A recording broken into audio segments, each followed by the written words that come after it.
Hello and welcome to episode 182 of the Thinking LSAT podcast in Los Angeles. I am Nathan Fox. With me in Vienna, Virginia, Ben Olson. Ben, what's happening? You had to deal with your mom yesterday? Something you had to take care of?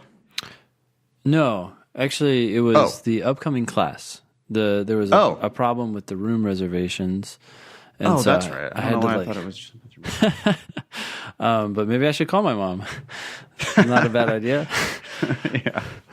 Yeah. So you got the room sorted out, so your class is not going to be homeless? Yes. And actually had the opportunity to talk to the ABA, which is right next door. I knew they were down the hall, but I didn't realize they were right behind my office. So yeah.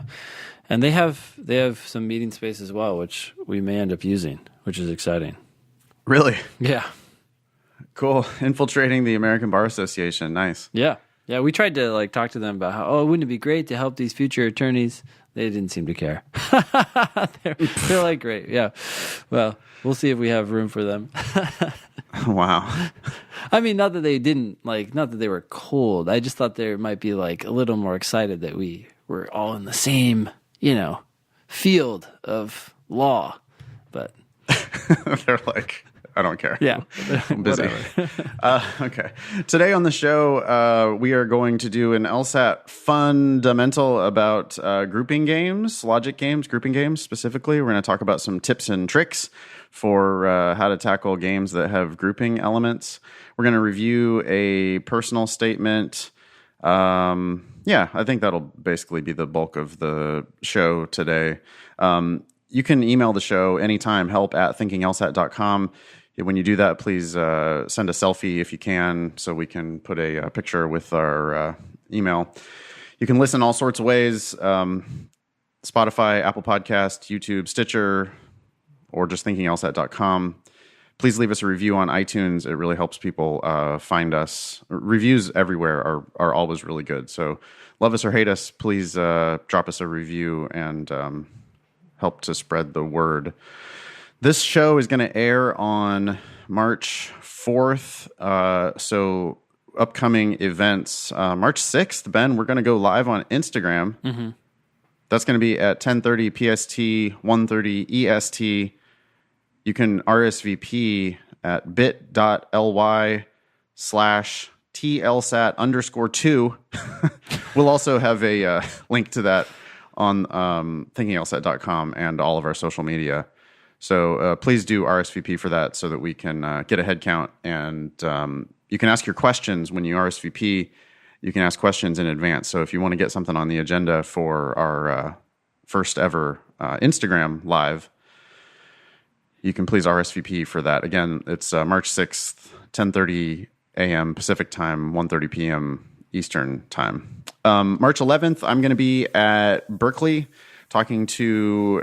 You know what? I don't even know who this group is, but it's ULHS. It's got to be a future law something at Berkeley. I don't think I've spoken to that organization before, but I'm going to do my talk on the upcoming changes to the digital LSAT. So you can also find us on social media and RSVP for that event. That's 7 o'clock on March 11th. I think that's a Monday.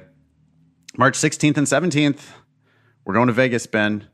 Yeah. It's going to be awesome. I Live. Just bought the tickets, by the way, plane tickets. Oh, excellent. Yeah. I still need to get my room reservation sorted out, but we are going to be teaching class all day Saturday, all day Sunday. The class is going to go from 12 to 7. And then Friday night, we'll have Drinking LSAT with the folks. We'll be mingling around in Vegas. Anything you want to say about that Vegas class? Oh, it's going to be fun. I hope people can come. Yeah, I hope people can come too. It's always delightful to teach together.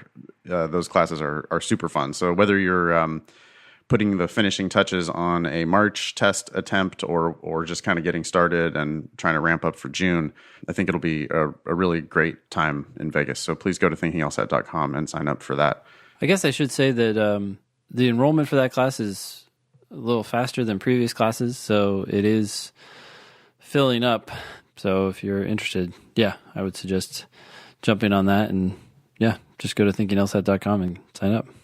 Yeah, I think the room is going to be like a little smaller, right? We have sort of limited spaces, so it is going to be good for people to sign up sooner rather than later if they want to make sure they get a seat for that. March 30th is the next LSAT. If you're signed up for that, it's March 30th. If you're not signed up for that, it's too late. Sorry. April 19th is going to be the March score release date. April 23rd, I'm going to be at Seattle University doing that same talk again about the changes to the digital LSAT. That's a little bit far out there, but if you are in the Pacific Northwest and you want to come see me in Seattle, I'll be there on April 23rd. Awesome. Yeah. Okay. Time to... let's talk about the Demon. Oh, yeah. So we did a sprint on Tuesday. We had a few changes. I would say here are the big ones. We added an explanations tab to the menu. If you click on that, you can just go straight to our explanations. It's sorted by test. So some people had been asking about this. Actually, a lot of people had been asking about this. Some had made some workarounds and tried to edit the URL to go exactly to the explanation that they wanted to go to. But now you can just do that through the app. It still has some bugs that we know about, but fundamentally it works. So we decided to go ahead and release it. Great. Last time I mentioned that people could now start doing the timed sections for games and reading comp. But what we did not realize is that the fourth passage explanation or the fourth game explanation was not showing up for some reason. That's been fixed. Thank you for telling us about that. So the game and the passage themselves were coming up, but it wasn't going to the explanation. That's right. So you okay. Yeah, and some people wrote, I'm so glad that I got none of them wrong, but I'd still like to see the video for the game. So please help us out. So that's been fixed. So another bug was fixed just with the ability to save. You can select which tests you want the Demon to serve up to you in the drilling, so you can avoid tests. You can't select specific tests, but you can select a range of tests. And that wasn't saving for some users. Again, I don't know why that works for some people, but not for others. But that has been fixed at this point, as far as we know. Now, this is the other thing. You and I were talking about this last time on the show, and I had misunderstood the user's feedback. I think you know Frankie, right? Maybe from the Facebook group. She had been saying, look, I do a question in logical reasoning, for example. I then hit submit, and all of a sudden, not only do I see the help explanation, but I also see the correct answer in green.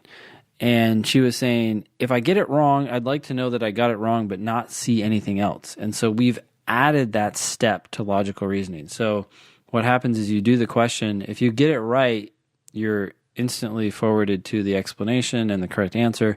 If you get it wrong, all that happens is that the answer you chose turns red. So you know that you got it wrong, and then you have the opportunity to think about it a little bit longer or click help and then see the answer. Great. So you can do the question again in the dark. In the dark, that's right. Blind, do it again. In other words, we're not showing the correct answer not to you. Not just giving you the right answer. Yeah. Good. So thank you, Frankie, for clarifying that, and we implemented that at least in logical reasoning. We'll work on reading comp and games next time. That's a little more complicated. But yeah, those are some of the updates. Oh, should also say that Max has been doing a great job managing the Slack group, and he is planning to email all the current and former trial users of the Demon as well, and just trying to get them into Slack and get their feedback. A lot of people post feedback in there. He responds very quickly. We use it as a way to figure out everybody's experience and what they're suggesting. We can't obviously implement all their suggestions, but if you are a current or formal trial user, free trial user, please look out for an email from Max. He's going to be inviting you to join the Slack group, and in there you can provide instantaneous feedback, and he's responding to everybody super fast. So it's a really great way to help us stay connected with you and implement your suggestions. So anyways, look out for that. Yeah. For the foreseeable future, we're still plowing all of your dollars for the Demon right back into Demon development. So we need that feedback so that we can make smart decisions about what we do during all of our development sprints. So yeah, thank you. I want to say thank you to everybody, because the user base continues to grow. Like every day, more and more people are joining, which is exciting. For those of you who are using it, you have noticed that occasionally there'll be little glitches or hang time. That's partly from just the growth and also the new features that we keep trying to roll out. Every time we do, it adds a little bit of complexity, but we're then going back and putting money into increasing the performance. So it's a constant struggle, but I feel like we're moving in the right direction, and it keeps getting better and better every day thanks to everyone's feedback and participation. Excellent. I have an announcement here. When I was in Salt Lake last week, I got to meet up with producer Sarah, which was awesome. That is cool. I'm Sarah. jealous. Yeah. I haven't met her. Yeah. Never. You have not. Yeah. She's feels like an old friend, but it was cool to get to see Sarah. She came to my talk at the U, as they call it, University of Utah, and we were brainstorming a little bit and decided that we needed to put together a best of Thinking LSAT podcast. Oh, okay. And I think the best way to do that is to crowdsource the audience favorite moments from the show. Okay. So we have created a form, just a quick little Google form. That's at bit.ly/bestoftLSAT. We'll also link to that everywhere. bit.ly/bestoftLSAT. And you can submit your favorite moments from the back catalog of the show. So if you're one of these people who are going back and re-listening to the old catalog, if you want to point out stuff in old episodes that you think belong on a Best of Thinking LSAT podcast, please submit those, and we will curate those and cut together a best of episode for you. We can use that as a backup, Ben, in case we have technical difficulties and can't record the show one day, which certainly does happen from time to time. Technical difficulties or personal difficulties? Yes, just all kinds of difficulties. We've been doing this for long enough that we've had some personal ups and downs and some technical ups and downs. Shit happens, basically. Yeah. Yeah. Cool. Okay. Oh, I wanted to give a PSA. This isn't on the agenda, Ben, but I got a very excited text message this morning from a student who had retaken the LSAT for a third time. She was coming off a 172 and a 173, but she thought she could do better. Okay. So she retook the test. Those were official, 172 and 173. Yeah. She had already applied to all these law schools all over the place. But she thought she could do better, so she took it one final time. At her testing center, there was some crazy snafu where the proctor forgot to give the 5-minute warning. Just said, time's up all of a sudden at the end of a section. Everybody freaked out and complained. The student thought she got screwed to the tune of maybe a few questions because it was like logic games and she didn't finish the fourth game, and she was really disappointed because she didn't even get to bubble in her guesses for the last few questions. Yeah. LSAC annoyingly held the results from that testing center because I guess so many people had complained. Oh. Gave her the option. They sent her an email and said, hey, you have the option to cancel of canceling if you want. Wow. Okay. Yep. Without knowing the score, obviously. Without knowing your score, they gave her the option to cancel. This was 3 weeks after the test. They send her an email saying, hey, because of irregularities, we're going to offer you this. Yeah. You can get a delayed cancel if you want. Huh. And she seriously thought about it because she's applying to, she's got an application in at Stanford, and she's really wanting to go to the best of the best law schools, and she's already got a 173 on record, which is a great score, right? Yeah. So she was panicking. Should I cancel? And she's real worried. What if it comes back lower? Yeah. Stanford's going to see that, and they're going to hate me if it comes back lower. Because I took it a third time. Yeah. They're going to know that I'm a fraud, basically. Yeah. So I say, my standard advice, which is, listen, if there's a 10% chance that you scored even 1 point higher, you should keep your score. Yeah. Because law schools only care about your expected value, right? 10% times the expected value of the increase versus 90% times the expected value of the decrease or the pain. Yeah, and the expected value of the decrease is essentially zero, right? It's only it will bruise your ego and nothing else. Because law schools only care about your highest score. So I think she really thought about it. I think she had her, like, she didn't give them the decision right away. She actually like waited and thought about it and like obsessed and asked me a million times what I thought. So her score came back today and it was a 178. Oh, wow. That's awesome. It's like she was seriously considering canceling. Yeah. And it's a 5-point increase. Yeah. And so now she's 178 for the rest of her life. And, you know, now it's like, listen, you're going to Stanford. Yeah. You know, that's it. If they don't admit you this cycle, you should withdraw all your applications everywhere and reapply at the beginning of the next cycle with your 178 and apply to Harvard and Stanford and Yale. Yeah, what's her GPA? Or did you say? It's only like mediocre. She had some health problems while she was in school, so I think it's like a 3.5 or something, middling. But she had a really beautiful personal statement and a 178, and she's a great candidate in a million other ways. So, like, I really do legit think she's going to Stanford. Yeah. I thought she was going to Stanford with a 173. With a 178, I think she's definitely going to Stanford. So. Your story reminds me of a student who just wrote me. She had scored officially, I think she had started in the 150s, and then when she was finished with my class, she scored, I think it was either 163 or 164, I can't remember.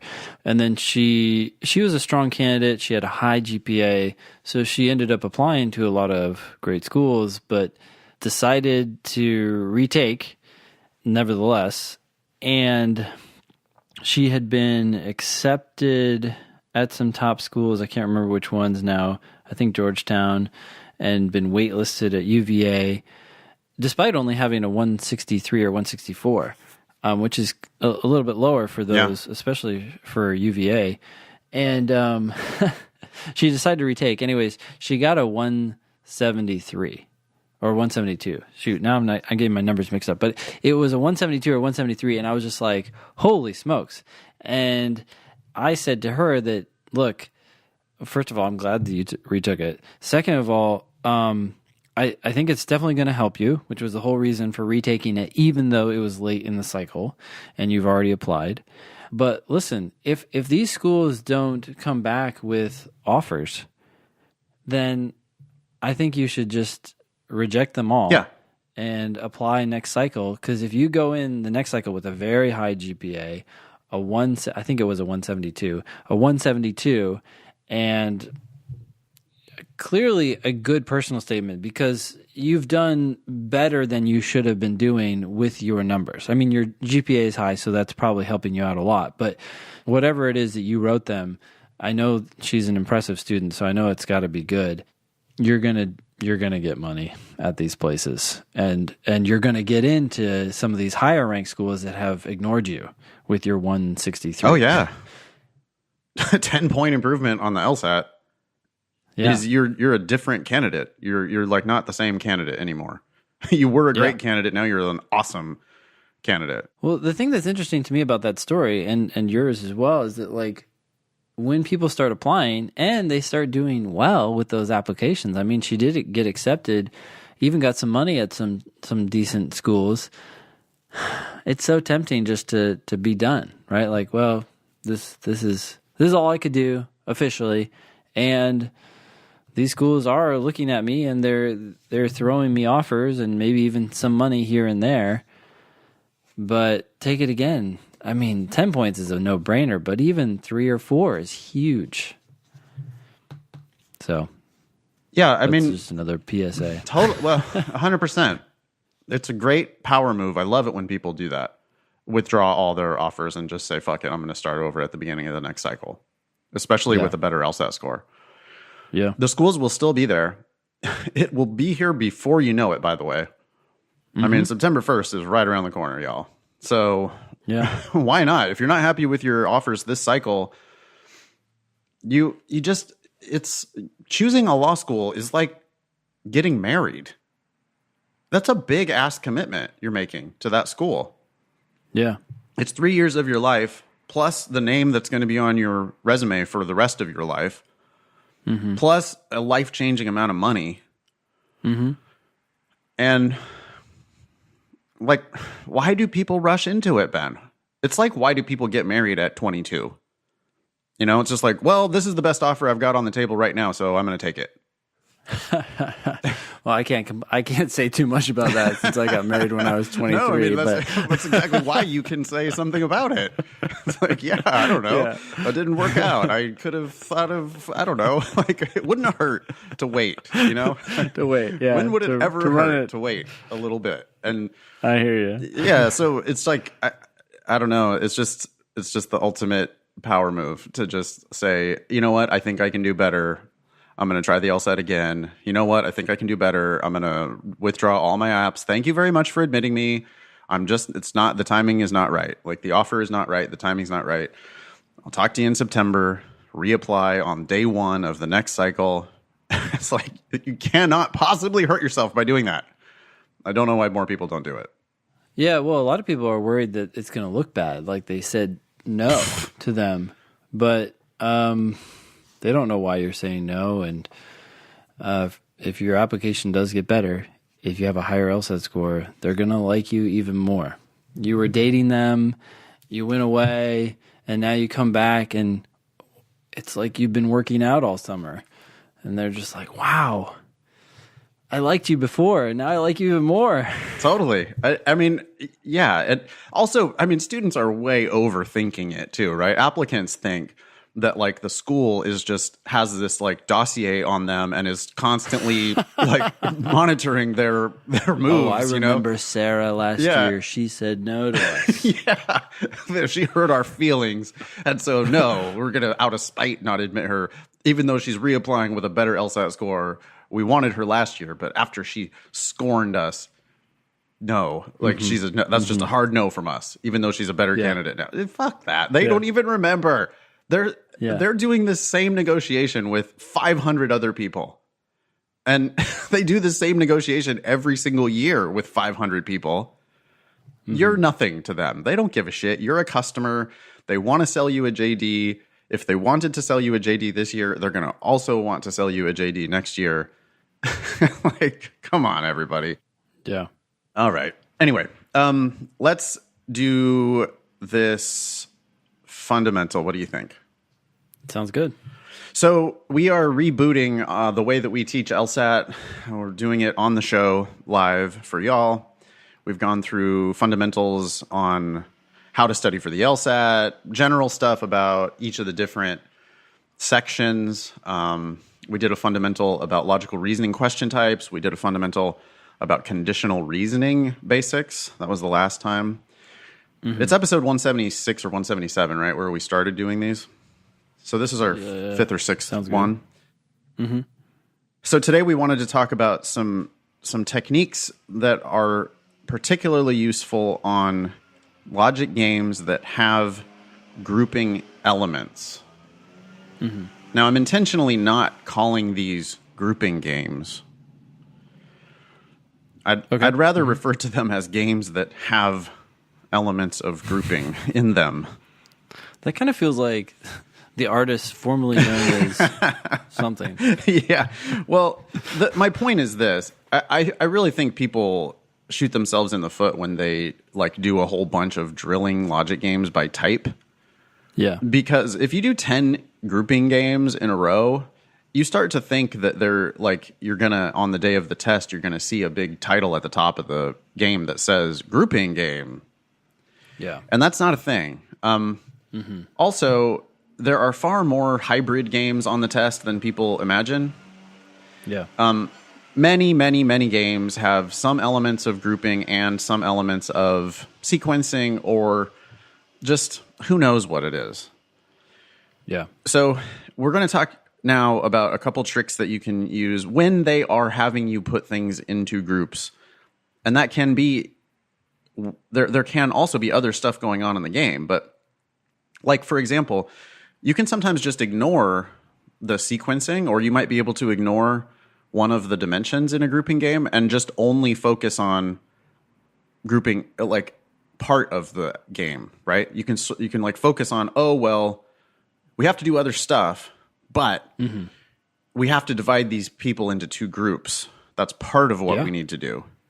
Sure. Okay. And then bring to bear everything that you know about grouping when you group stuff. Correct. Yeah. So and that's my like overarching goal with when I'm teaching logic games. I'm like, listen, I want you to improvise. I want you to have a whole bunch of tools and just get out the appropriate tool for the appropriate situation. Not like have a template memorized where this is this, on that exact type of game, I'm going to use this exact formula. That is not at all what I'm talking about. Yeah. What I'm talking about is just having skills and then being able to pull those skills out when it's appropriate, when it's useful. Mm-hmm.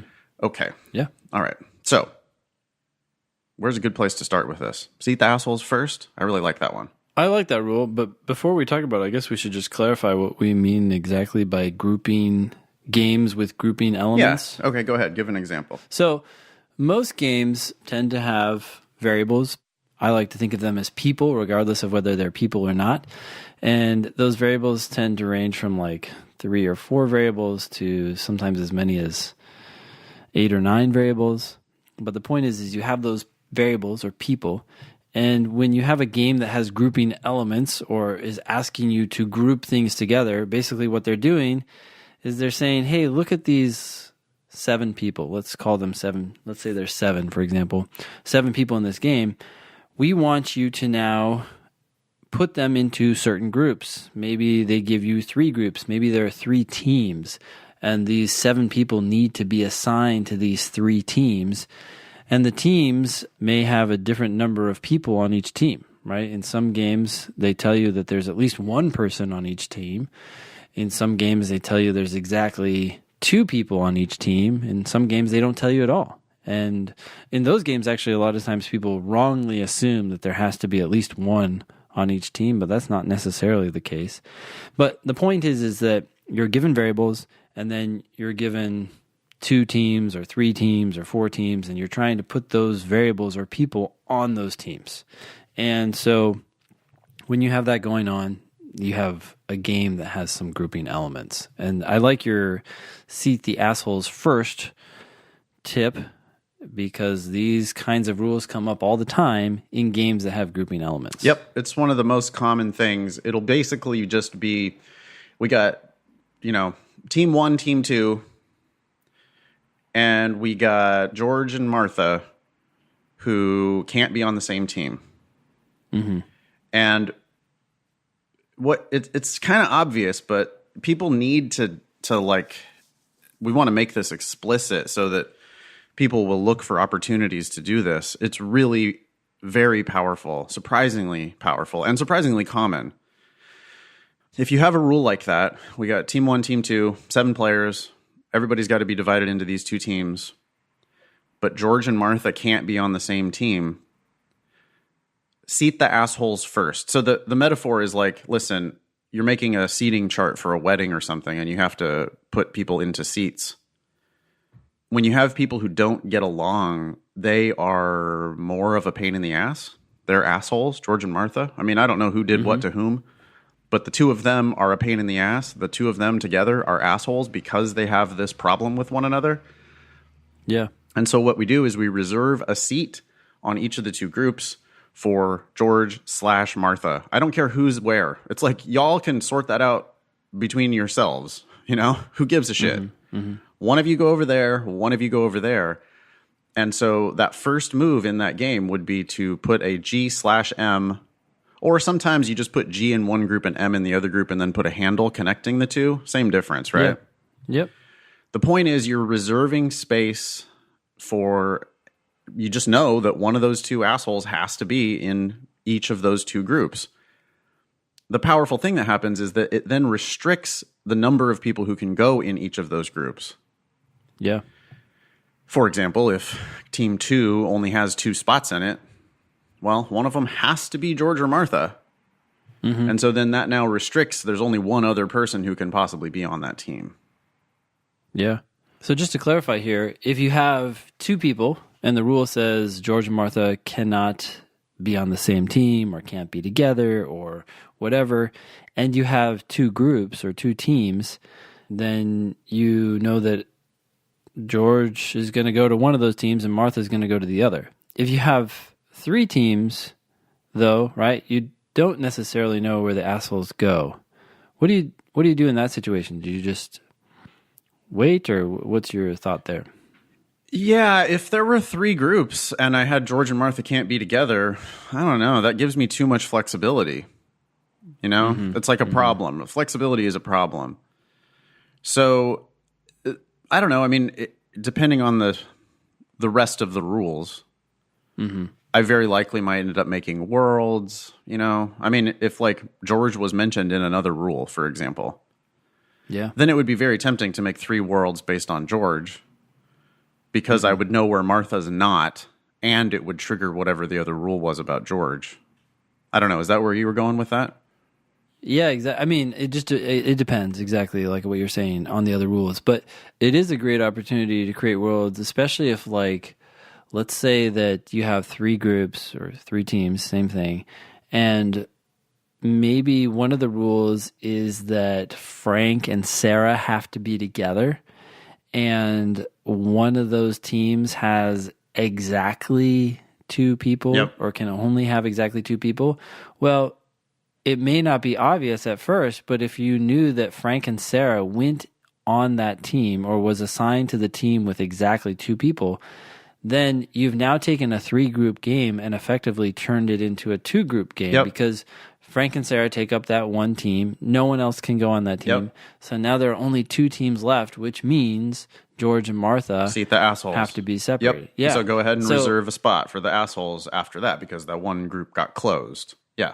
Exactly. So the cool thing about Worlds is that you can use it to get rid of groups and create like turn a 3-group game into a 2-group game, or even a 4-group game into a 2-group game, if that's what ends up being left once you start doing the Worlds. It also pops up a lot on the if question. So even if you hadn't made, if you didn't make Worlds, a lot of times an if question will be like, hey, if Frank and Sally are the entirety of group 1, oh, okay. Well, now I get to seat the assholes in groups 2 and 3 with George and Martha.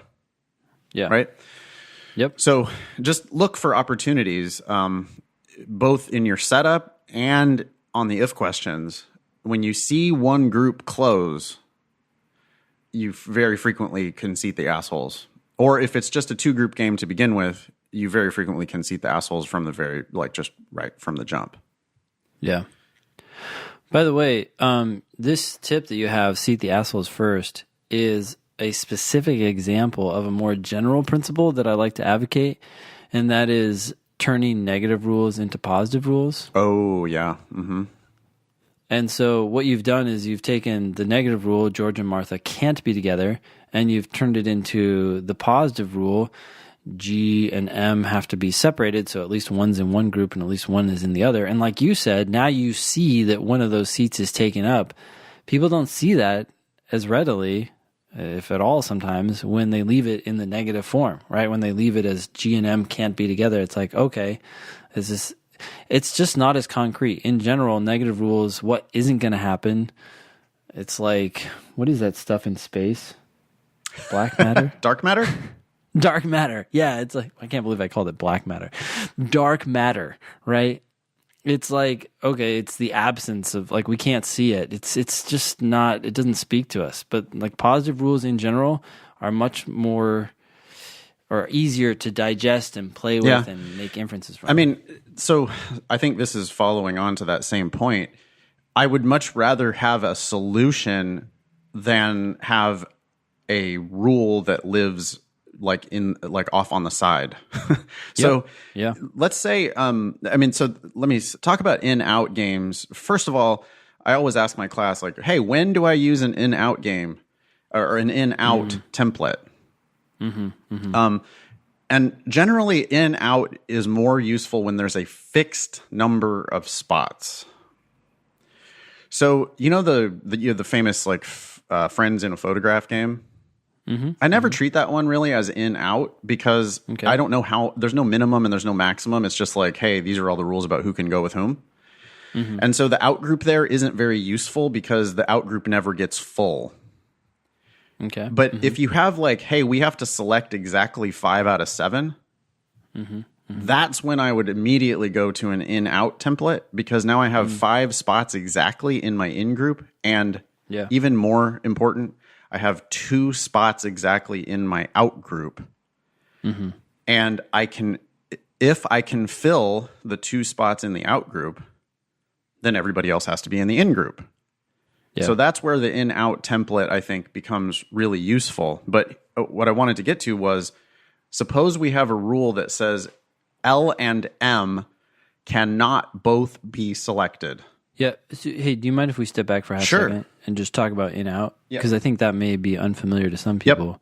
I think the traditional definition, or at least the definition I've always thought of, is that in-out games, or games that have in-out qualities, or formerly known as in-out games, those games are grouping games. In other words, you're trying to take people and put them into groups. It's just that these grouping games are special in the sense that they only have 2 groups. They have an in-group and an out-group. And they got that name because some of the earlier games talked about people being selected or not selected, being in or out. But the point is that if you have only 2 groups, then you're always in this situation where you could apply the assholes rule, right? Because there are only 2 groups. There's not like a third option where people aren't assigned to either team or something like that. There's only 2 teams. And so in-out games are basically just grouping games that have only 2 options for every variable. And there are frequently other elements to it, right? So it will frequently be, hey, pick 5 out of 7 and put those 5 in order. Yes, so you could. That's true. That would be an in-out game combined with an ordering game, or Well, yeah. Oh no, but it's a hybrid game, Ben. I'm gonna panic. I'm gonna shit my pants now because it's a hybrid game, and I don't know how to do hybrid games. Well, it's like, listen, you know how to put things in order, and you know how to put things in groups. On this game, you're just gonna have to do both of those at the same time. Relax, calm down. It's fine. Like, do the grouping part first, probably. Like, think about who's in, who's out. We got 5 spots in the in group. Let's not even worry about ranking them just yet. We got 2 spots in the out group. Okay, so we're going to have to divide them 5 to 2, 5 in, 2 out. And then the 5 that are in, we're going to have to think about the sequencing. But we can put that off for a minute and just focus on this grouping element. Yeah. Okay, so can I get to my rule, if L, no M? Yes, please. Great. Yeah, no, thanks for the clarification. Sure, like people, especially if they've never heard anything before, they have no idea what we're talking about.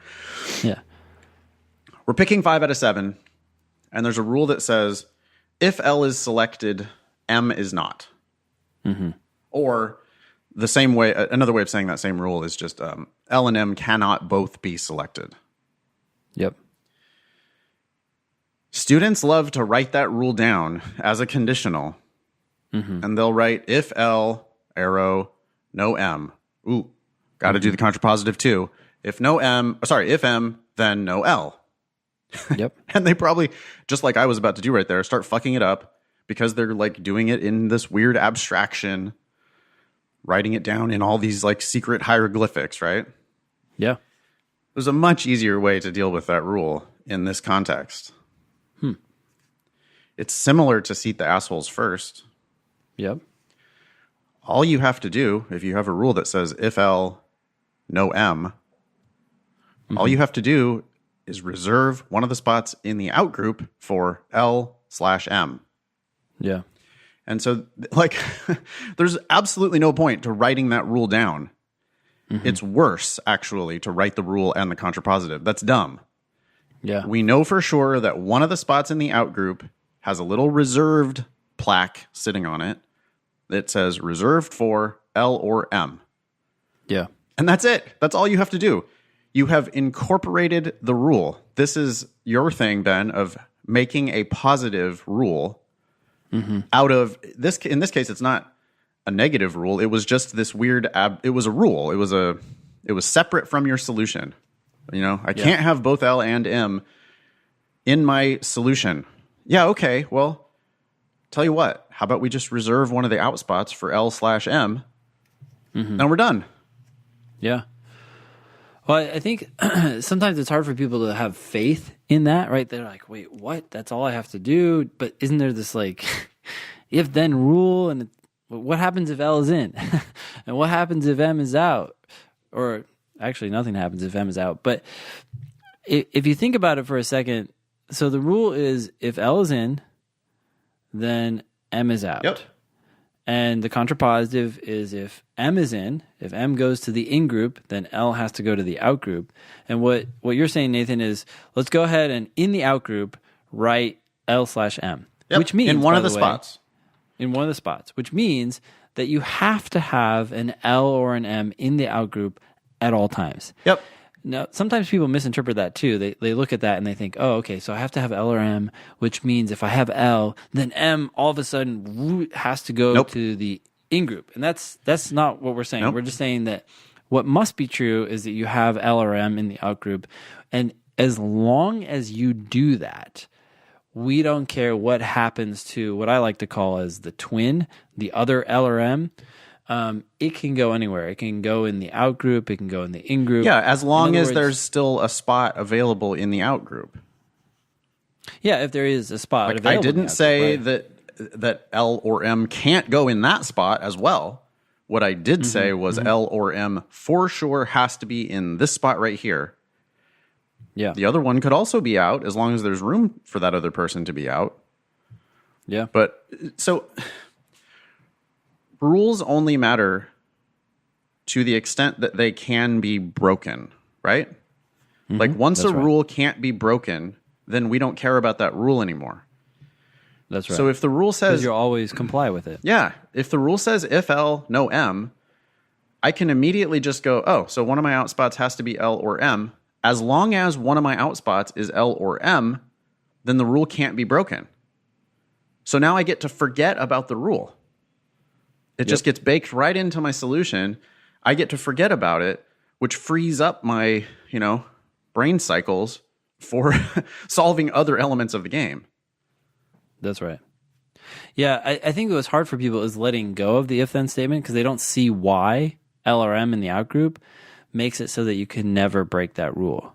But if you walk through the scenarios, if you have L or M in the outgroup, and the rule says if L is in, then M is out, and you put L in, well, your little rule in the outgroup that says you have to have L or M in the outgroup is going to force you to put M in the outgroup, just like the rule originally said, because you now have L in the in-group, right?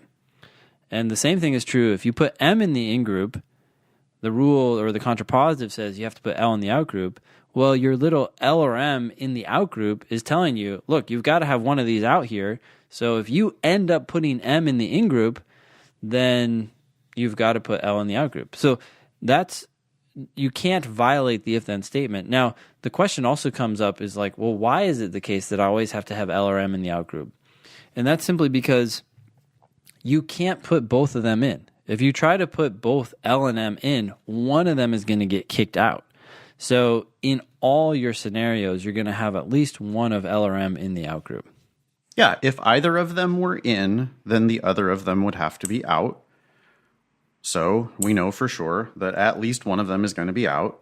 So we just reserve a spot in the outgroup. I think I want to do this other example. This is one of my favorite examples to do in the classroom. It might be, better to learn it via video, but I think we can do it via audio. What I like to do is I write on the whiteboard. I propose two rules for the class, and I say, hey, these rules have no bearing on one another, but the purpose is for me to teach you the difference between the form because they superficially look the same. So here's the two rules. You ready, Ben? I'm ready. All right, so I go on the whiteboard, and I write on the left side, I write if S, no C. So S, arrow, C crossed out. If S, no C. Yep. And then on the right side of the board, I write if no M, then D. So it's an M crossed out, and then an arrow, and then a D. Okay. And then I ask them to consider, on the left side, if the rule is if S, no C, is it possible to have S and C together? That's number one. I write 1, SC. And then I write 2, just S, no C. Is that possible? And then I write 3, just C, no S. Is that possible? And then I write number 4, is it possible to have neither S nor C? And then I do the same thing on the right side of the board. I say, is it possible to have M and D together? Is it possible to have just M but no D? Is it possible to have just D but no M? And is it possible to have neither M nor D? And I give them a minute to think about it. And I see them scratching their heads a little bit, like, what? They're the same, aren't they? And then I go, no, they're not the same. They're definitely different. Yeah. If you do the contrapositive of those two rules, that might help you, I say. Yeah. So the rule on the left was if S, no C. What's the contrapositive there? If C, no S. Okay, thanks. And the rule on the right was if no M, then D. The contrapositive there? If no M, then D. So then if no D, then M. Right. And everybody can do that because everybody knows the magic formula for a contrapositive. You just switch the order and you switch the signs. And for some people, they still now look superficially similar. Yeah. That's people who just really haven't yet grasped the difference between sufficient and necessary. Other people start to look at that and they go, oh, wait a minute. On the SC rule, the sufficient condition is always positive. Even when you take the contrapositive, the sufficient condition there is either S or C. And the necessary condition is always negative. If S, no C. If C, no S. Because when I compare that to the M and D rule, I have the sufficient condition on both the rule and the contrapositive is negative. Yeah. If no M, and then that forces a positive necessary condition. If no M, I have to have D.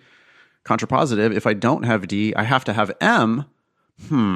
Okay, so now, and then I'll have them tell me, 1, 2, 3, 4, what are the possibilities on each of the two sides? And the answers are different. Yeah. I find it interesting that people do better on the left side than they do on the right. And I guess that's really the point of the exam of this like whole lesson. Yeah. Everybody looks at that and they go, okay, well, number one, S and C together, that's not possible. It's right on the page. If I have S, I can't have C. Okay, good. So I cross that out. Not possible to have S and C together. Everybody also usually does pretty good on 2 and 3. They go, oh, if I have S, I can't have C. Yeah, that's right there. I see that in the rule. But it would also be possible to have C without S. In fact, that's the contrapositive of the rule. If you have C, you can't have S. So yeah, sure, it's fine to have just S. It's fine to have just C. So those work. And then they look at the fourth one, and some people will say that's not possible to have neither S nor C. Most people, though, will go, oh yeah, it's fine to have neither. The rule is you can't have both. If S is there, we can't have C, and if C is there, we can't have S, but there's nothing that says we can't have both of them gone. Yeah. And that's correct, right? That is correct, because if you have not S, and then you think that you must have C, well, then you're going backwards. You're confusing sufficient for necessary, right? Exactly. Yeah. Okay, so then on the right side, this is where everybody always makes their mistakes. And they tend to do it right off the bat, because the rule, again, is if no M, we must have D. Contrapositive, if no D, we must have M. And the first thing is, okay, so is it possible to have M and D together? And people go, nope. And that is wrong. Yeah. Yeah. The rule says when one of them is absent, it forces the presence of the other. But it's totally fine to have both of them together. That's the real big fundamental difference. The SC rule eliminates the possibility of both. But the MD rule, it's totally fine to have both. The sufficient condition there is negative and the necessary condition is positive. There's nothing wrong with having both of them there. If you have them both, the rule didn't even get triggered. Yeah. Everybody then goes, okay, it's totally fine to have just M without D. It's totally fine to have just D without M. No problem. And then they tend to fuck up again on number 4, where I say, is it possible to have neither M nor D? And they go, well, sure. But that's just a direct violation of the rule. The rule says if you don't have M, you have to have D. Yeah. And if you don't have D, you have to have M. So it's not okay to have neither M nor D. So I cross that out on the board. And then I'll just say, look at the difference. Look at the difference in the form of those two rules. It's really like, once you see it, it's like it's blindingly obvious once you see it. But people have a real hard time seeing that from jump. They just think that those are the same rules. Yeah. I then I like to do it in the abstract first, and then I'd sort of take it out of the abstract. So I say, listen, if the rule on the left had been, if Superman is at your birthday party, then Clark Kent is not at your birthday party. Okay. If S is Superman and C is Clark Kent. And then they go, oh, yeah. If I look and I see Superman, I'm not going to also look around the room and see Clark Kent. Contrapositive, if I see Clark Kent at the party, I'm not going to also look around the room and see Superman. But it's totally possible that I see neither Superman nor Clark Kent at my birthday party. Yeah. Right? So the That's rule, great. if S no C, that eliminates the possibility of both, but it does not eliminate the possibility of neither. And then with M and D, I say, what if the rule was, if mom's not taking care of the newborn baby, then dad has to be? Contrapositive, if dad's not taking care of the newborn baby, then mom has to be. But it's totally fine that they both take care of the baby. Aw. See? You talk about babies in your class? I do. What's not okay is to have neither M nor D, because the rule was, if somebody's not there, the other person has to be. So that's how I compare the two. Or that's how I like to teach it, because then later I can ask people, I can go, hey, is that rule like Superman and Clark Kent, or is that rule like mom and dad taking care of the baby? Make sense? It makes a lot of sense. I also then have to apologize for my example being like heteronormative. But the thing is, if I used two moms or two dads, then it would the abstraction wouldn't make any sense, right? If D, wait, no D. You have to apologize for the fact that it's heteronormative. Well, I like to apologize for being heteronormative. I'm a nice guy. Anyhow, I question that assumption, but I mean, I feel like it's part of life. There's lots of moms and dads out there. There's lots of moms and lots of dads and dads. Anyways. But nothing like bringing in a little controversy to help remember this, right? I just like to be as inclusive as possible. So, yes. Anyhow, then I do sometimes take it one more step, which is, what if Superman and Clark Kent had a baby together? So, in other words, what if both of these rules were active at the same time? What if Superman was mom and Clark Kent was dad, and both of these rules were active at the same time? Then is it possible to have both? Is it possible to have neither? Is it possible to have one or the other? What do you think, Ben? Superman is mom and Clark Kent is dad. Both of the rules are active at the same time. Now what happens? Wow, they're both active at the same time. Well, then they're mutually dependent, right? So you're either going to have both of them or you're going to have neither. Exact opposite. Actually, yeah, wait. So you can't have Clark. How's that even possible? It makes perfect sense. Trust me. If mom is Superman and dad is Clark Kent, both of these rules are active at the same time, then if Superman's there, Clark Kent's not, that rule is still active. So we can't have both of them in the same room together. And then if we don't have mom, we have to have dad. So that means they can't both be gone. So if both of the rules are active at the same time, then that means there's always going to be one of them and not the other. Yeah. You're always going to have... Wait, who is Superman? Was Superman the dad or the mom? I said Superman is the mom. It doesn't matter. Point is... I gotcha. I'm just saying that if you have Superman, you're going to have the mom too, and you're not going to have Clark Kent, and you're not going to have the dad. But you will always have one. Right, or the other way around. But the point I'm trying to get across is that it's the Superman and Clark Kent rule that eliminates the possibility of both. And it's the mom and dad rule that eliminates the possibility of neither. So when you have both of the rules active at the same time, then that means you can't have both and you can't have neither. So you always end up with one or the other. Got it. Anyway, it's more fun with a whiteboard, but that's I do find that it's you remember the game with what is it, Jacqueline and Lorena and Grant, the man who must always be on stage? I do know what you're talking about now. Yeah. I always think of them as variables, but yes, now that you're referring to them with their full name. Yes. Yeah. Jacqueline and Lorena, both of those rules are active at the same time. There's a rule that says if Jacqueline, no Lorena. There's also a rule that says if no Jacqueline, you have to have Lorena. Yes. And like people superficially, they see that and they think that it's the same rule. Like they don't get it. They just don't understand that that's actually two separate rules. Yeah. One of those Why rules. did the LSAT say this twice? Yeah, exactly. Yeah, and that's like, no, they did not. That they don't do things like that. Like they're one of those rules makes it so that one of them is always off stage, and one of those rules makes it so that one of them is always on stage. Yeah. And it's the latter of those two that forces Grant to be on stage, because there's a rule that says if any woman is on stage, then Grant has to be on stage. I like it. Okay. What else do we need to talk about under grouping shit? Well, so can I just add one thing? So Yes. I like your Superman, Clark Kent, mom, dad example. It's intuitive. It's easy to remember. I would add one memorization tip to that. This is just what I tend to say when I'm talking about these if-then statements, right? So a lot of times these if-then statements come in the form of if-then originally, right? So the LSAT says to you, if L, then no M.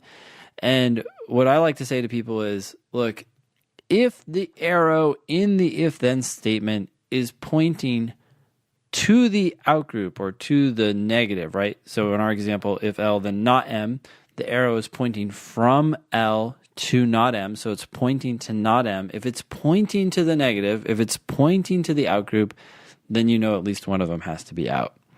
And if the arrow is pointing to the positive, so if the rule is if mom is not there, then dad is, notice the arrow is now pointing to the positive or the dad being there. Then you know that at least one of them is in, you know that at least one of them has to be there. So one shortcut is just look to the arrow. What's it pointing to? Is it pointing to the outgroup or is it pointing to the in-group? If it's pointing to the outgroup, you know at least one of them is out. And if it's pointing to the in-group, you know that at least one of them is in. Yeah. And I mean, honestly, in my new way of conceiving of the games, I don't know that I would ever even write these rules down as conditionals in the first place. Because this goes back to what we were what we were talking about earlier, which was if I see a rule that says Superman and Clark Kent can't both be at the party, it'd be the easier way to deal with it is to, in the out group, just put a reserved S/C on one of the seats. Yeah. As long as I put either S or C in one of those seats in the out group, I can't break the rule that Superman and Clark Kent can't both be at the party. Sure, they could both be out as long as I have as long as I have an open seat in the out group. They could both be out. But to satisfy the rule, to bake the rule into my solution, I just write S/C in one of the spots on the out group. It's so simple.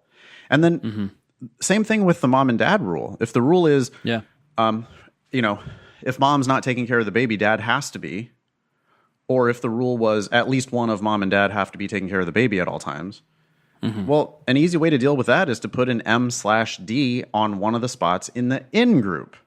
Because as long as I have one of them, I've satisfied the rule. Yeah. Now, that does not prevent me from having both. It just, I have to, at a minimum, have one of them. So I'll just reserve one of my spots in the in group for M/D. Yeah. It would be a much cleaner way, but if I'm like picturing it right now, if I had 5 in spots and 2 out spots, one of my in spots says M/D and one of my out spots says S/C. And it's like, all right, what else we got? Yep. It's too easy. The conditionals can both just be incorporated into the solution instead of having these weird abstractions over on the side of my page with a list of rules and all the contrapositives and all this mumbo jumbo stuff. It's like, well, yeah, okay. Or I just reserve these spots. I mean, yeah.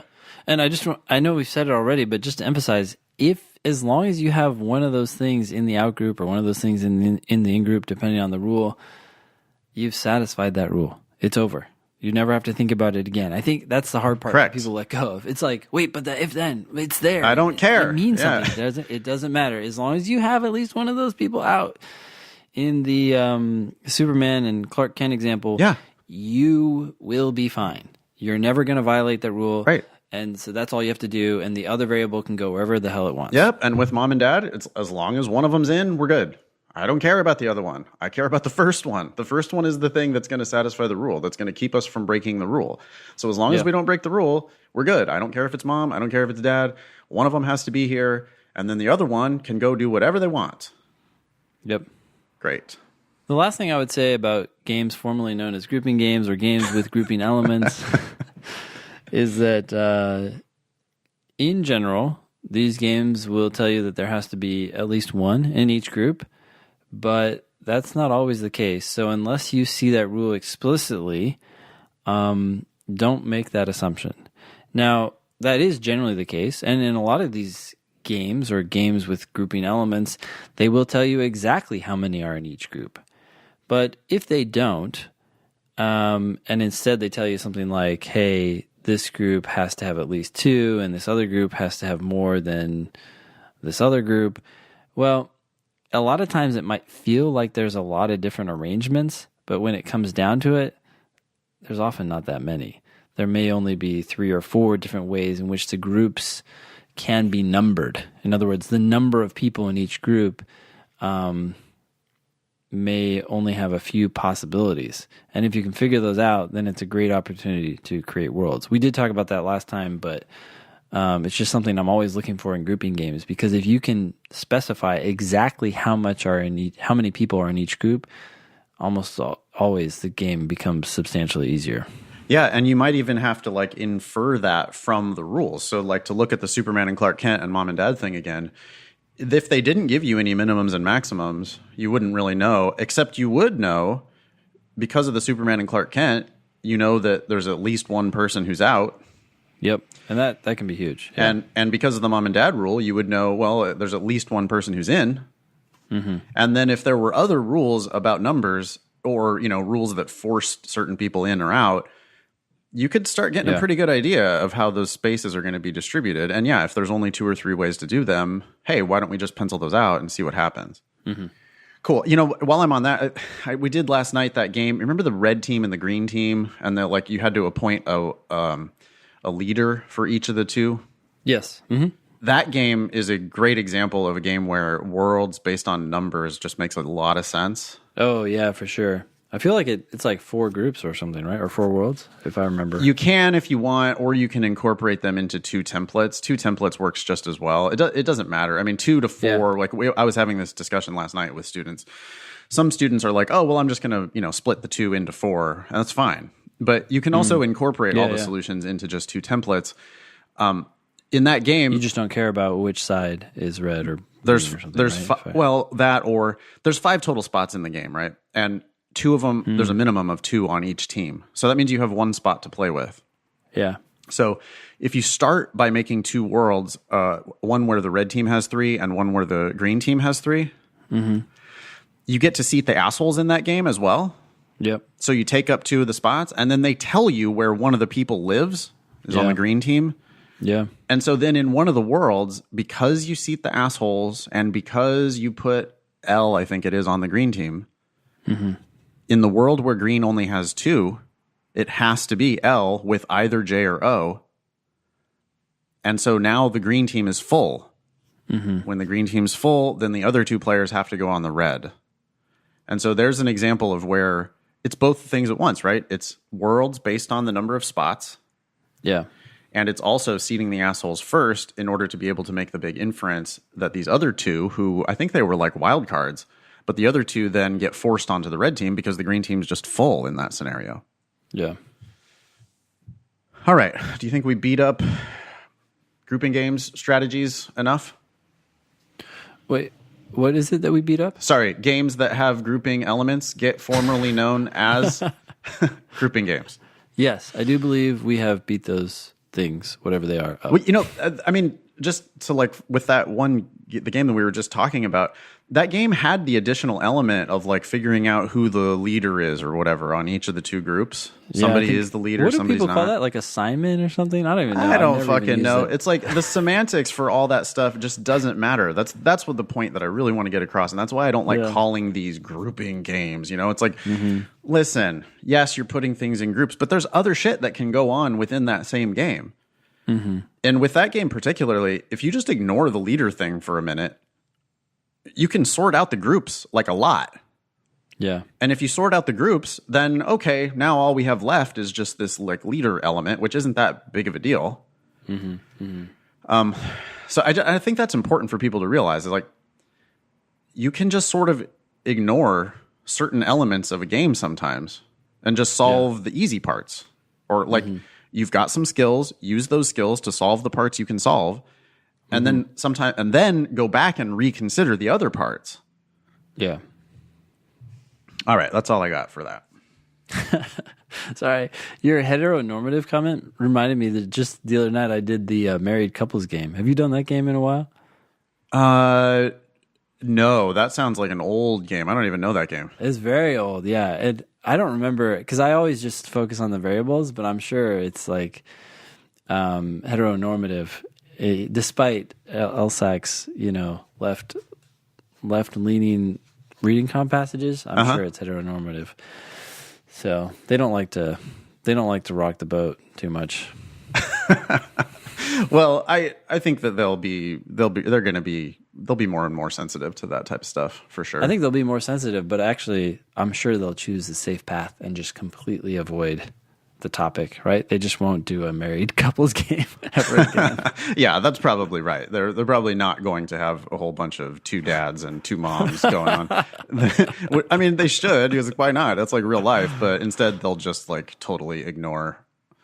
Yeah. That's funny. Anyway, so cool. Okay, so we'll wrap up our LSAT fundamentals right there and move on to pearls versus turds. Yeah, let's do it. All right, why don't you read this? Sure. So far the scoreboard is 1 win. So apparently there's 1 pearl out there. It's encouraging for the world. There's 9 losses, so 9 turds, and 3 ties.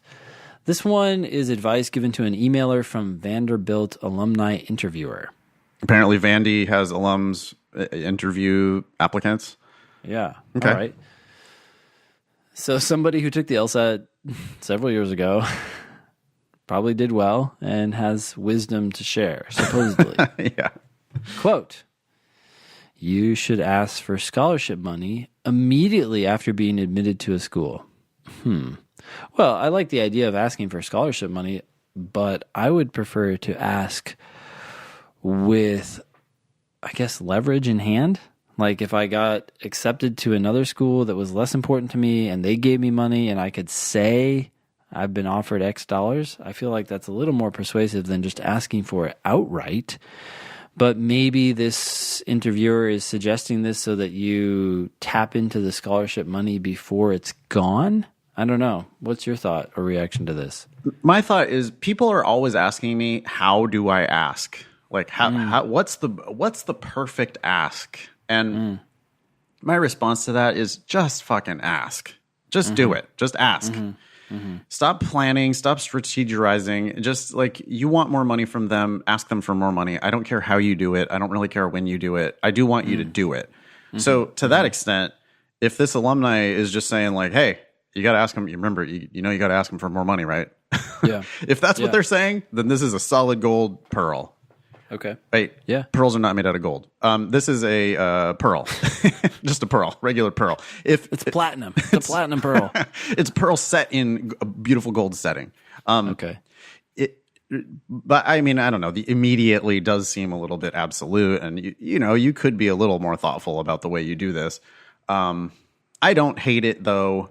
Like, you do need to ask, and you might need to ask them multiple times. So if you're serious about this school, and if you really want to get the best deal you can get, I don't know why you wouldn't just ask right away. Do it professionally, but go ahead and ask. Worst they can say is no. I mean, do you really think that you're going to shoot yourself in the foot with the negotiation just because you ask immediately and they say no, and then now you're done, like you're screwed? I don't think it really works like that. I think you could ask again a few weeks later when you do have, the ammunition, the competing offer or whatever you were going to show them. There's no reason why not to ask them again three weeks later, right? Yeah, I mean, circumstances have changed, and so it would make sense to follow up and say, hey, look, I did get this offer, and now I'm seriously considering that.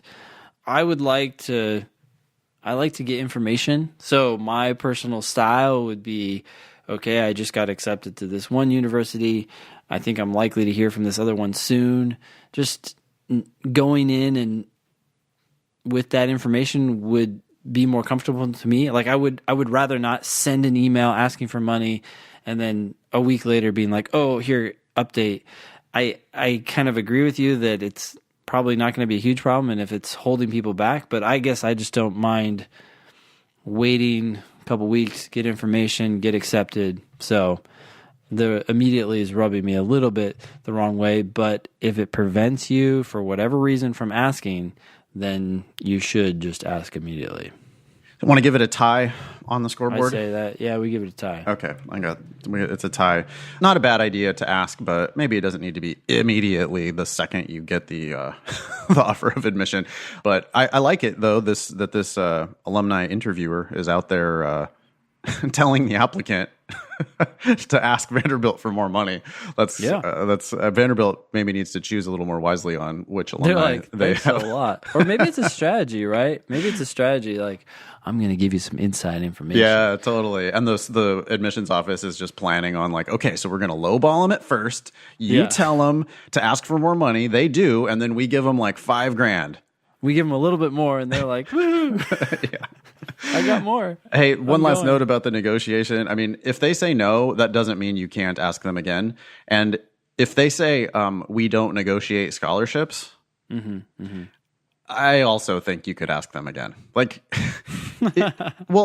listen, walking away it's not going to hurt, right? Yeah. Walking away even is not necessarily the end of the negotiation. So if they say, if they come with the hard line, like, we don't negotiate scholarships. I mean, I heard the other day, this is the most ridiculous, like, we don't negotiate scholarships, but we will reconsider your scholarship offer. Yeah. Yeah. It's like, you can ask, we will reconsider your offer, but we don't negotiate. Well, okay. What is that if it's not just fine? Call it what you want to call it. Will you please go look at my scholarship offer and, consider giving me more money? Yeah. Reconsider. God. When they say we don't negotiate, I think that doesn't mean like you have to take their offer. You can always just say, oh, okay, well, I'm going to take this other offer over here. Thank you very much. Nice talking to you. I'll withdraw my application from your school. We have seen instances where the school then turns around and goes, oh, actually, we do have money for you now. Yeah. No, that was not a negotiation. We don't negotiate. But as soon as you walked away, we reevaluated your offer.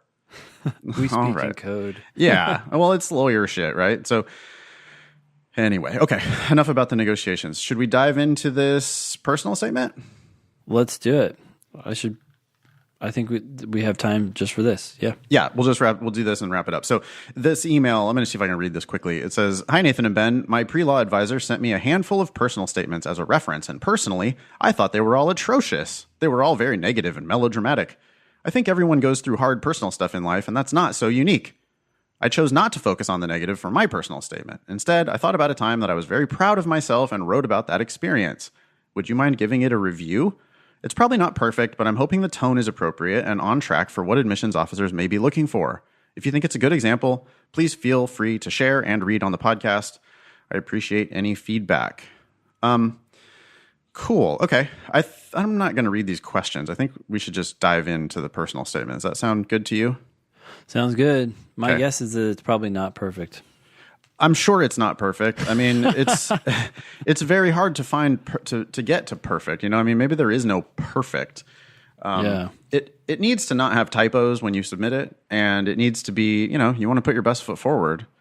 I like this is Tex, by the way. I like what Tex is saying here. I agree. Boy, in our personal statement service, we see a lot of people submit a lot of negative, melodramatic bullshit. Like, just, here's all the things I've been through.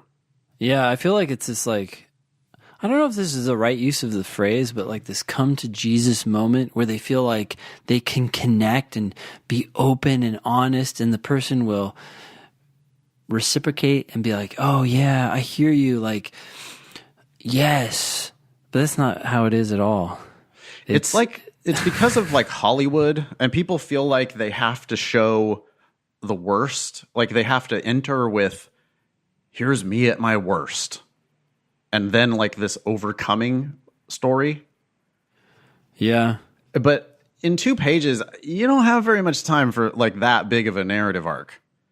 And so I even really then, like I don't necessarily know that you realize the impression you're giving, because sometimes these overcoming stories are overcoming stuff that's not that impressive. If it were impressive, that's one thing, but a lot of times it's like I got my life together and now I go to all my classes.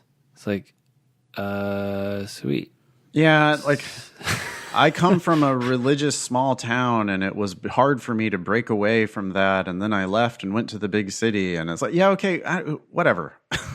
Tell me about like your job. Tell me about like what you do. Tell me about what you're good at. Or like, yeah, it's so hard when my best friend came out as gay, and I had to support him, and it's like, yeah, all right, like get to the lawyer shit. Where this has nothing to do with you being a kick-ass lawyer. That reminds me of the swim class personal statement. Yeah, that was you want to show yourself as a winner. I mean, you want to put your best foot forward. You want to emphasize your skills and your experiences. The more adult, the better. You're going to differentiate yourself by making yourself look like a successful, grown-up person. And you telling about all these trauma that happened to you. Oh, I was a child of immigrants, and I didn't know how to speak English until the 3rd grade. It's like, yeah, all right. Like I do feel for you, but that's not really the point. This document's not supposed to be about that. This document is supposed to be about like what kind of skills you're actually bringing to the table, not what you didn't used to have, but what you do have now. Yeah, for sure. I would say too, one more thing that might be helpful, especially for all of us. I mean, it was helpful for me. I've mentioned this book on the show before, Can't Hurt Me by David Goggins, but that guy went through so much shit growing up. It doesn't mean you go through it as you read it, but you read it and you start to think, okay, there's people that have probably gone through even more shit than he's gone through, but the fact that he's gone through this, maybe I should not keep complaining about whatever happened last week or when I was growing up, because it doesn't even compare. It just helps, I think, all of us move on from our first world problems, Yeah. Even if they're not first world problems. I mean, his problems, sheesh. Anyways, just an interesting book to read and get a little perspective on some of the problems. Other people having it worse than you. Yeah, I mean, you could also like think about your grandparents. Like almost everyone's grandparents had a harder life than they do now. Yeah. Yep. And so think about your grandparents or your great grandparents, and then just like stop with all the whining. I don't know. Yeah. Like stop telling me at least like you don't have enough time to study for the LSAT. Blah blah. It's like okay, whatever. Yeah. I don't care. You're either going to do it or you're not going to do it. Like. Get some perspective on just like how hard everyone has it compared to you. You don't have it that hard. So I want to hear about the good things. I just don't want to hear about the bad things. Okay, here's this personal statement. Ready? Sure. In 2006, I received a job offer for the property manager position of an apartment community in Folsom, California, an upscale neighborhood just outside of Sacramento. All right, let's stop and talk about this. First sentence, one of the most important sentences, if not the most important sentence in your personal statement. I like that this is about text. Yep. I don't like the fact that it's passive. I like that it has I in it. Mm-hmm. That's good. Mm-hmm. It's got I and then a verb. But I received, is a passive thing. Mm-hmm. It's also like I received a job offer. Why is that your story? Let's hear about the job. I mean, let's hear about you doing things at the job. I know that you have this job. It's on your resume. So people, you know what? This is a really common line. Now that I think about it, people do this all the fucking time. They love talking about when they got the job offer. Yeah. As opposed to in 2006, I was managing an apartment community of disgruntled residents. No, actually, don't know that I'd say that. But let's get into what you were doing or what you were struggling with. Even move beyond the abstract word manage. Like you were negotiating issues. I'm actually curious where this is going now. But anyways. Mm-hmm. it's a lot of you're wasting a lot of space here, Tex, with just like even the whole thing about like an apartment community in Folsom, California, an upscale neighborhood just outside of Sacramento. Yeah, no one needs to know that. I'm not here to learn about Folsom, California. I don't give a shit what's outside of Sacramento. What's that have to do with anything? These are just like fact. I mean, they're facts, which is good. Details, facts are good, but like, how's that relevant? Like, are you a lawyer? I'm not seeing you as a lawyer right now. I'm picturing Folsom, California, the suburbs outside of Sacramento, and I'm picturing you getting a job offer to be a property manager. Sounds like you're going to be I honestly see you sitting at a desk. I imagine that given that you're writing about this, it's going to be much more than that you had a lot of responsibility. But right now, I'm honestly seeing you at a desk checking people in and being like, hi, how's it going, Miss Stevens? Yeah. Right. Receiving packages from UPS, like sending people email about like the elevator is going to be closed and people need to pick up the dog poop outside. I don't know. It just doesn't really seem. Yeah. Okay. So that's why we got to get into like, here's what I actually did. Okay. Yeah. The current owner purchased the 324 unit community with the intention to convert the apartments into condominiums and then sell them individually. Despite converting and selling 44 units as condominiums, the decision had been made to abandon the original plan and keep the remaining 280 units as apartments. A full renovation of the remaining apartments would take place along with a rebranding campaign to lease the new units at a premium price, semicolon. This would be the most upscale renovation completed in the relatively small town. This is way too much about some development that I don't give a shit about. This is a personal statement for your owner. Yeah, it's like a story of, it's a very mundane story, by the way. Like, this is the type of shit that happens all the time.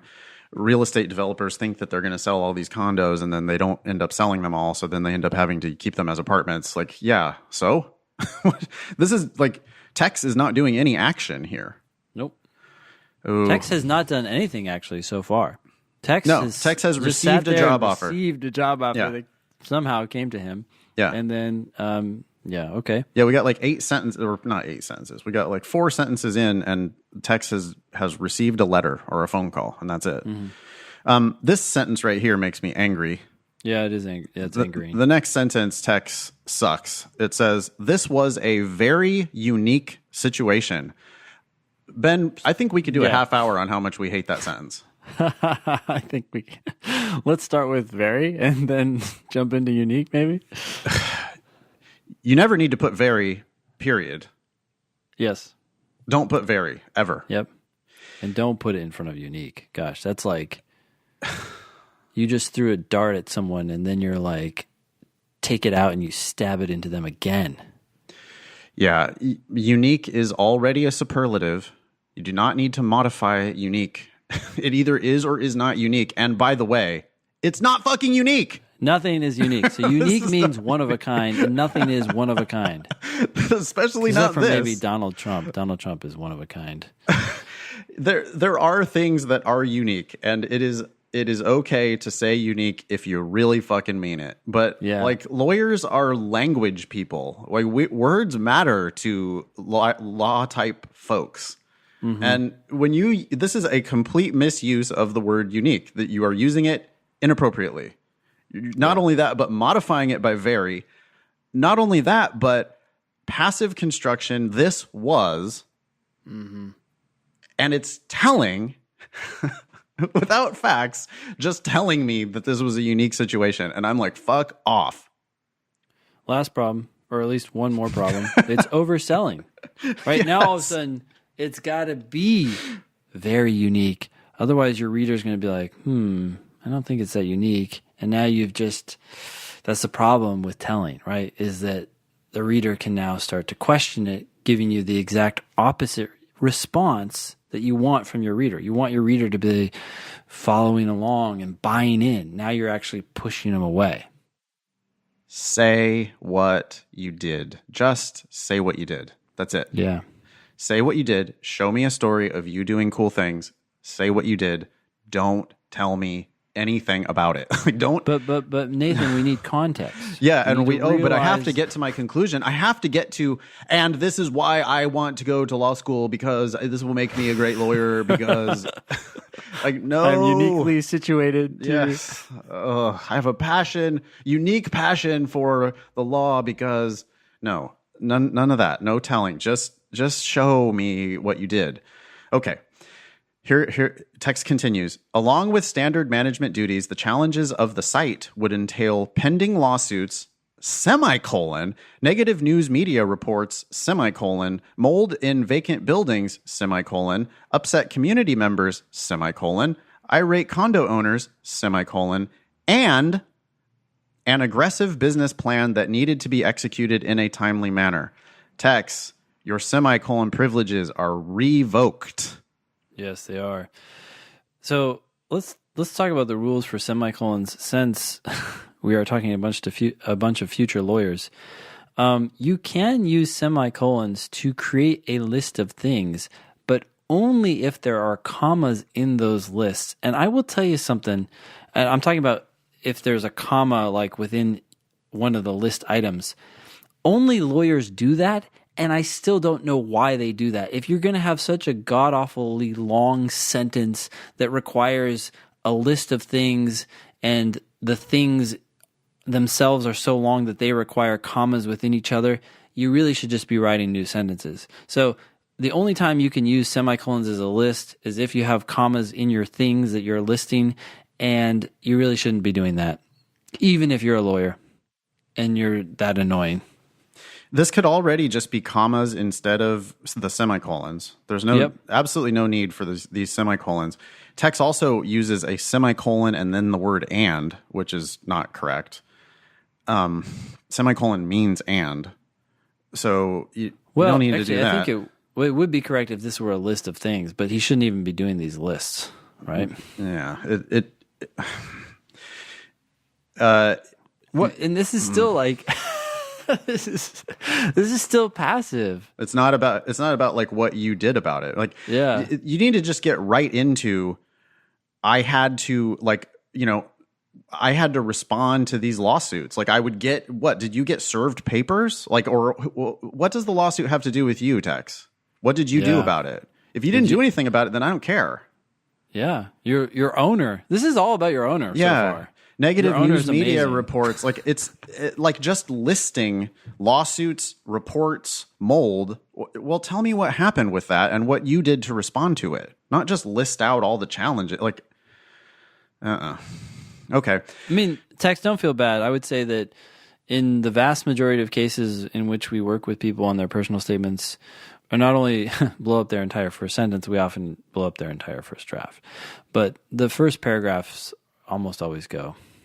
Like the entire first paragraph and entire first page, very frequently. Like, people just don't start their story at the right spot. They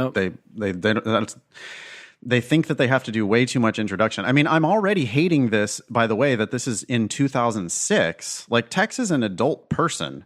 And I didn't even notice that. Jeez. Yeah, that's the first two words is in 2006. I'm like, huh? It's 2019. What? I don't care. What have you done since then? Yeah. For 13 years, you've been the same project manager? Manager? I get it that he's going for a moment where he was proud of himself, but he should have told that if he needs to tell this story, he can tell it in 2 sentences and then get to the part of like, what do you do now, though? Like, who are you today? The big problem here, Tex, is that if you end up telling this story, even if it's awesome, the underlying message is that you haven't done anything better since. And yet we're always moving forward, or we should be to some degree, right? Yeah. Like, you're 13 years older than you were then. Jeez, is this a typo? Maybe it's 2016. No. I was 24 years old at the time, and despite working in property management for 4 years, I had only 6 months of experience in the role of property manager. So, no, I suppose it could be a typo, but I'm assuming that Tex is actually like almost 40, 37 years old, and is now writing about a time when he was 24. And it's like that. People don't realize that their age is a differentiating factor that is a positive, like a big positive. If you're in your 30s, you need to like show up looking like an adult on your application. So now Tex is making me look, he's like a kid now. He's got a property, he doesn't have really an experience. He's sitting there as a property manager, 24 years old. He got his hands full. It's like, oh, so it's just another kid. Like, you're intentionally making yourself, you're going out of your way to make yourself look like every other kid who's applying to law school. Yeah. Instead of potentially show me what happened in 2018 and 2019. Show me adult shit. Show me like grown up work shit that you're doing now. Because that really does separate you from all the other kids who are applying. Yeah. Only a 30-something can write about being a 30-something-year-old. Everyone can write about being a 20-year-old. Yeah. Okay. Let's see if we can get through this. I saw this as an opportunity to gain valuable experience and further develop skills as a manager. The company had just adopted a brand new software program, and unlike anyone else within the organization, I had extensive training. Based on this and the challenges of the site, I successfully negotiated a salary of $10,000 above their initial offer. I believed the property's current situation couldn't get any worse. I was motivated and eager to start the challenging role ahead. I accepted the position and relocated to Folsom with my husband and our 2-year-old daughter. Over the next 2 years, the U.S. economy slipped into the Great Recession and the housing crises commenced. That should be crisis, I think. She's got crises. Mm-hmm. The city of Sacramento experienced quite a blow and outpaced the nation's foreclosure rate by threefold. Don't say that. Say that a different way. That's not correct usage there on by threefold, I don't think.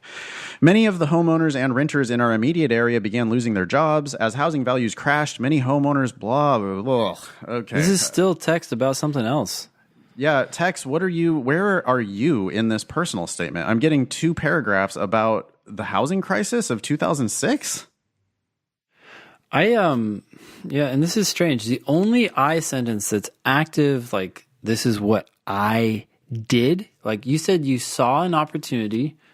That's still a little passive. I had only 6 months of experience. Again, that's just state of being, not actually doing anything. The one thing you say here is I successfully negotiated a salary of $10,000. That's you doing something. But even though it's you doing something, it comes across as, I don't know, look how much money I made. It's not something that I would put in my personal statement. Just, I negotiated for a little bit more money when I was 24. Like, so? That's not really what this is about, though. We want to know what you did in your work. Unless you're like a negotiator. If that's your job and you're a successful negotiator, maybe this sort of fact would be interesting. But I want to know what you did as a property manager. Actually, I want to know what you did last year. But if you were a property manager last year, what did you do? I settled a case by doing X. I don't know. All this about, she's just kind of rambling about like what happened during the housing crash. She's trying to create context, right? Which is what everyone's doing. They're trying to say, look how bad it was, and this is what we overcame. But you only have to say housing crisis of 2006, and we'd all know that it was bad. Right. The people who are reading this are familiar with what happened in the end of the 2000s. Yeah. Like, we were adults. They all probably had mortgages and stuff at the time.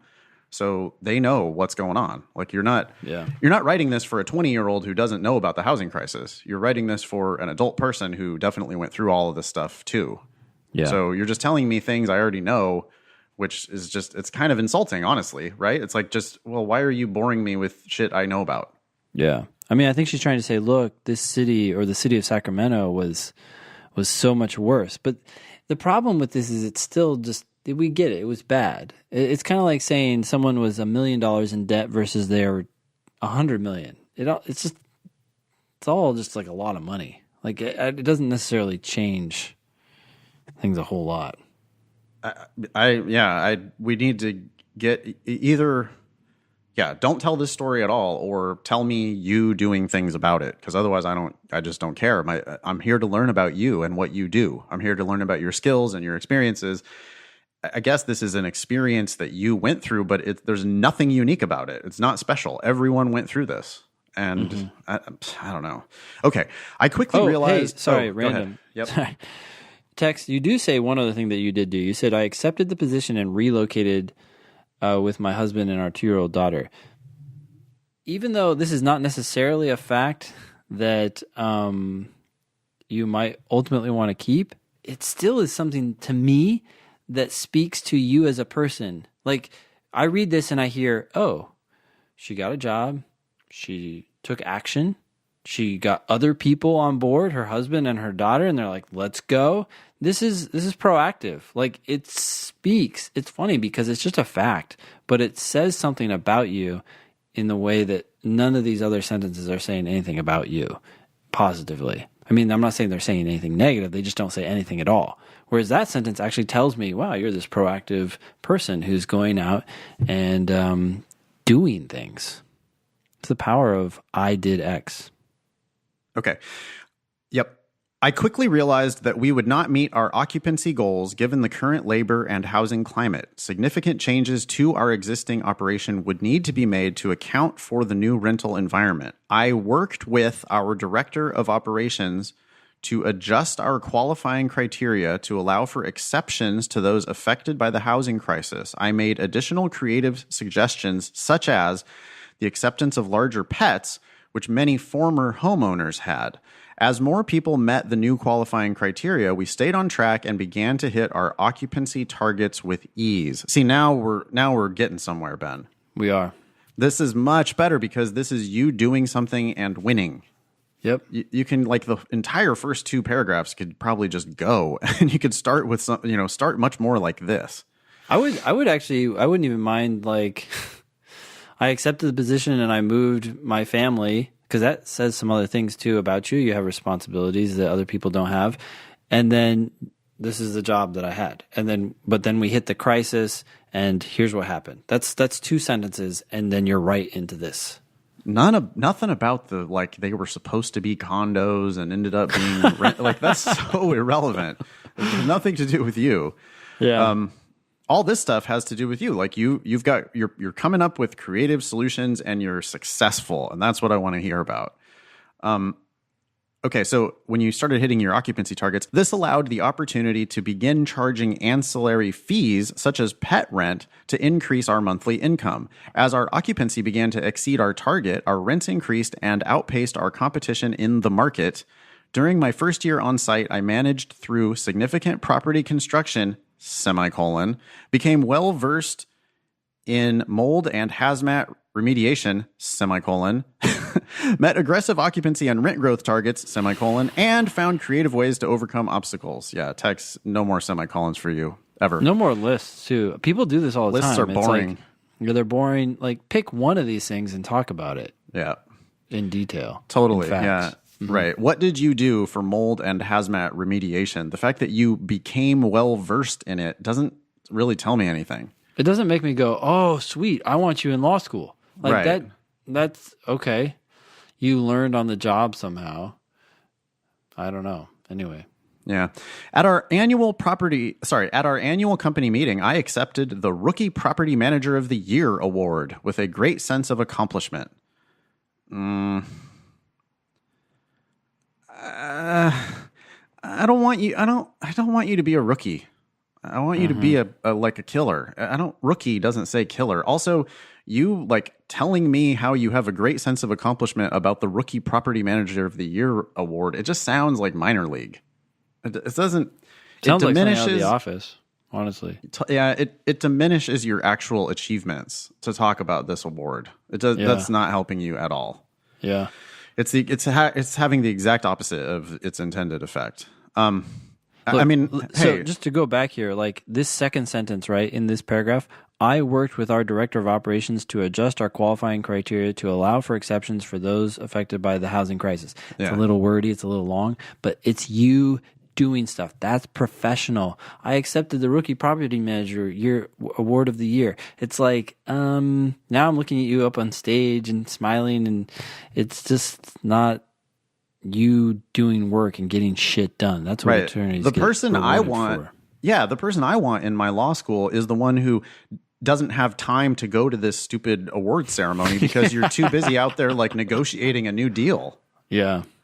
It's just, you're going to have to strike that. I mean, congratulations and all. Like, I'm just saying you're not presenting yourself in the right way with this. Okay, that experience provided a foundation for an extremely rewarding career with the company over the next 7 years. While on maternity leave after the birth of my second daughter, I went back to Texas to visit my family.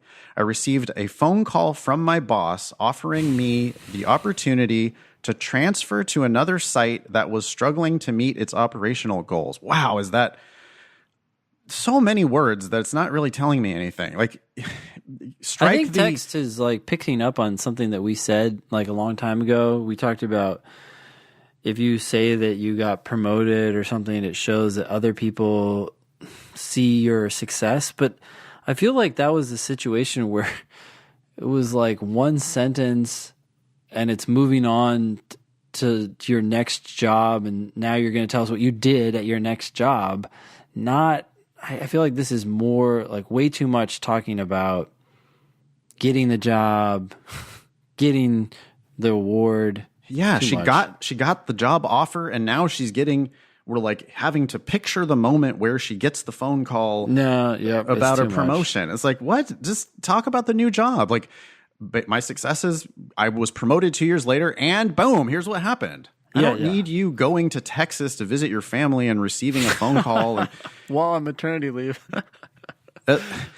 I used the success at my property along with the increased challenge of the new site to negotiate a salary almost double my current pay.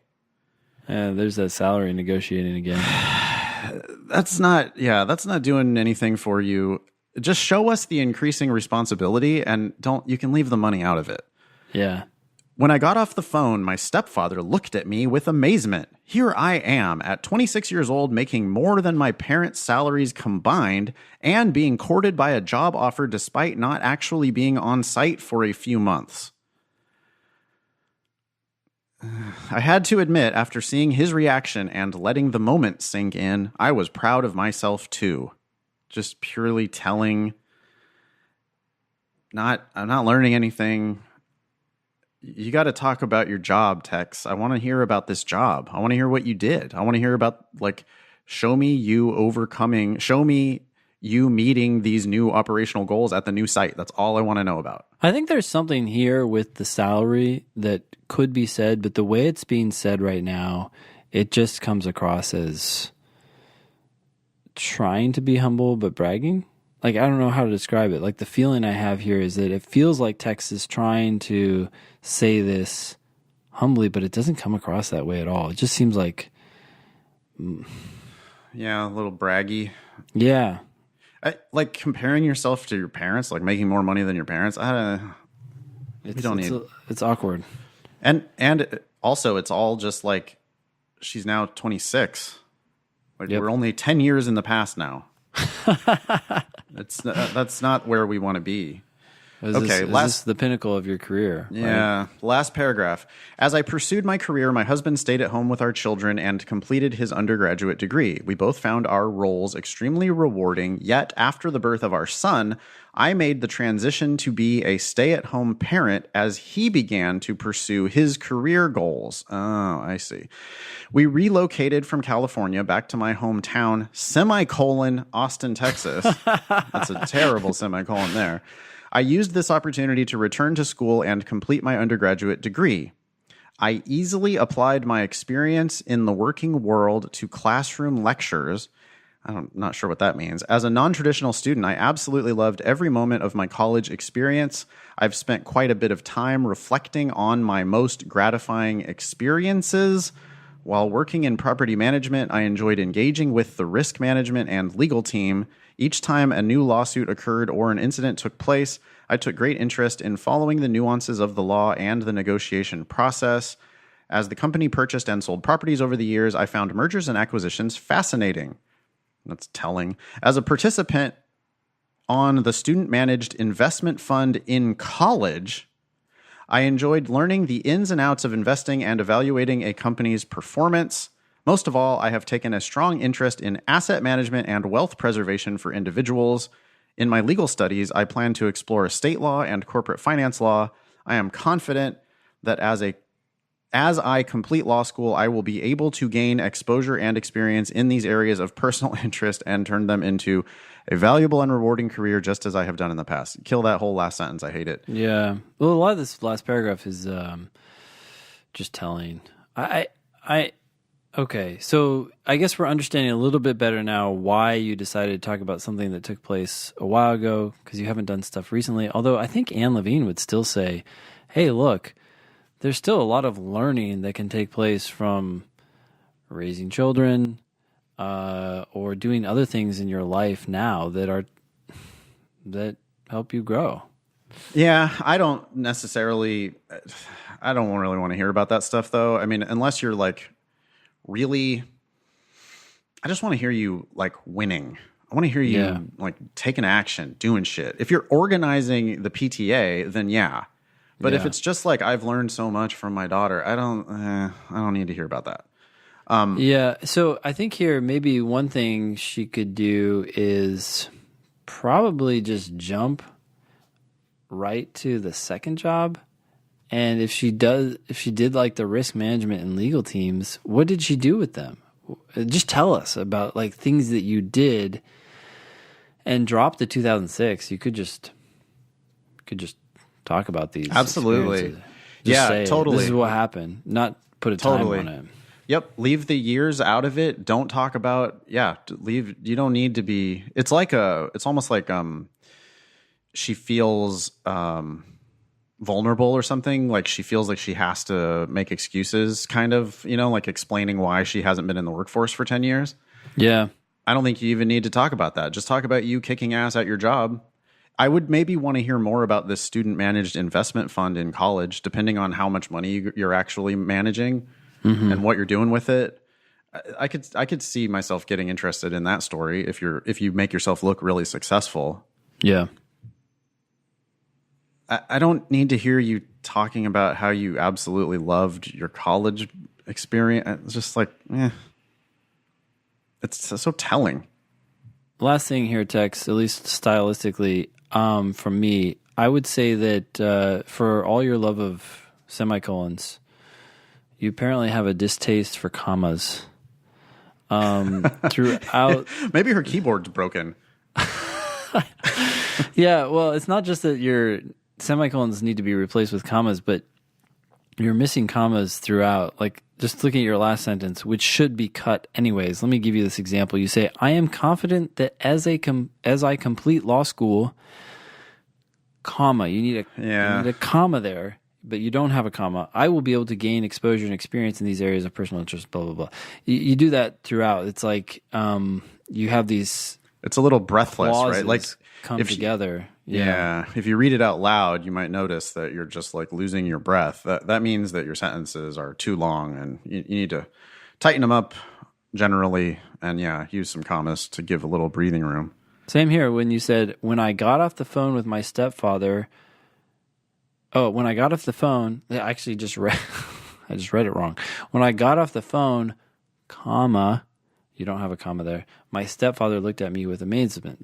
Those are separate clauses. They need to be separated with commas. Anyways, sorry. I could see Tex showing this to her smart friends. Yeah. Even law students.